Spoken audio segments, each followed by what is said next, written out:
আইতে দাওয়াত খাবার চাইছিলাম, তাইলে তুই একটা কাজ শালা রে কি বুকাটাই বানাইলাম।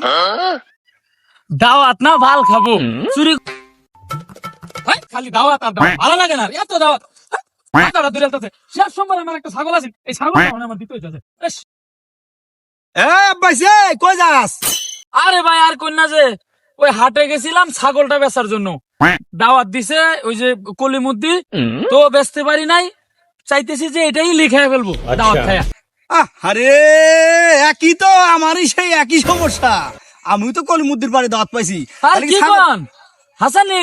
হ্যাঁ তাহলে কি করা যায় এখন? এই শোন, আমি তো এই 500 টাকা দাওয়াত খাবার চাইছিলাম, তাইলে তুই একটা কাজ কর, এই 500 টাকা তুই নে, এটা ধর, আর তোর আর আমার নামে ছাগলটা লাই দিস, এটাই বেটার হইব।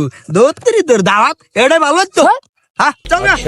হ্যাঁ ভাই ঠিকই আছে, তোমার কথাটাই ঠিক, কারণ হলো এমনিও তো আমার দেওয়াই লাগবো, দুইজনে ভাগ করে দিয়ে লাইলাম, মাঝখানতে আরো আমাদের নাম হইলো। না বলো আর আমিও 500 টাকা পাইলাম। ঠিক আছে, শালা রে কি বুকাটাই বানাইলাম, 500 টাকার বিনিময়ে ছাগলের নাম লেখামু। দাওয়াত না ভাল খাবো, চুরি করা ছাগল দিয়ে কি আমি মার খাবো? 500 টাকা দিয়ে আমি কিস্তি দেবো, 500 টাকা দিয়ে আমি কিস্তি দেবো, আমার বুদ্ধিতে পারবো।